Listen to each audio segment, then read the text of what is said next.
It's actually fantastic when you dig under, I guess, the closed doors.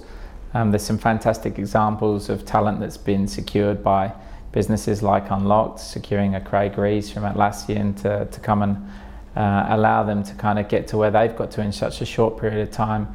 And there's other such examples where, Seek have just acquired Layla Ford from Invato, who's an awesome product leader.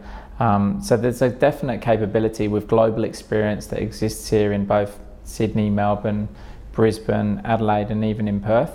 So that the talent is definitely here, and there's definitely Australians overseas that you'd describe as being able to come back here easily without any visa issues, that is a high quality.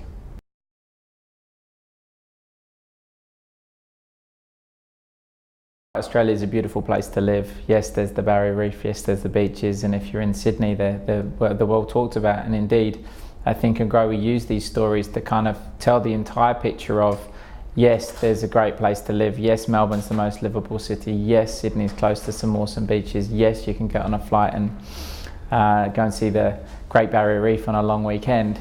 But more importantly, the work that's done, and having come from the UK and into this environment, yeah, Australians know how to work, but what there is a great work-life balance where that seems to be entwined into well-being, health in the workplace, exercising before work, during work, after work. And there's a great sense of that being okay. In London, you tended to work 8 to 8 in a dark office. You never got out, as I found it. You were out for client meetings, but here, the work hard, sort of play hard culture is slightly different. There is an element of being close to your friends, being close to your family. And I remember kind of when I first moved over from London, the fact that I could play on a beach at 9 p.m, beach cricket still, with all my friends that were both expats and Aussies, really provided like that extra spin in life.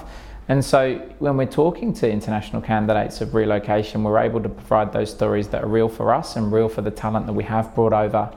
4 or 5 years ago, we brought a chap called Mark Drasutis over from Yahoo in Switzerland into the innovation team at News at the time. And it's a fabulous change of lifestyle for Mark. I mean, Swiss is a great place to live in terms of the Swiss culture and food and everything that goes around with that. But he was able to come back into an environment that was kind of, sort of halfway between Swiss, UK, and this new world of being able to live by the beach. And a multitude of different examples where people have come back from the valley and kind of absorbed themselves back in to the Sydney culture. Obviously great food, great coffee, and being able to enjoy the sun. It's less temperate, not so great, but neither are they in the valley. It's kind of like for like, if not better here.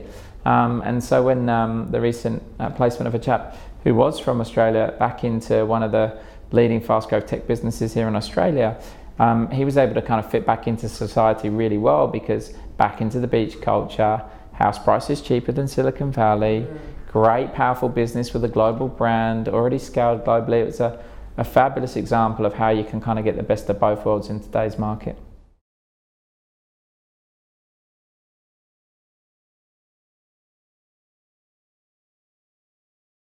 Well, I'm not across GetSwift particularly in detail. I know a couple of guys that have worked there or been associated with it, and I'd have to get some further details for them before I comment. But obviously it's a sad state of affairs for any business going through that pain point, and how they've got to that pain point, I'm not really sure across it. But unfortunately there's a lot of people being potentially dragged through the mud, which is sad for our ecosystem and sad for the tech community, because for all we know, they were trying to do the right thing, and one person may have made that slip, but we just don't know enough detail on it, I'm afraid.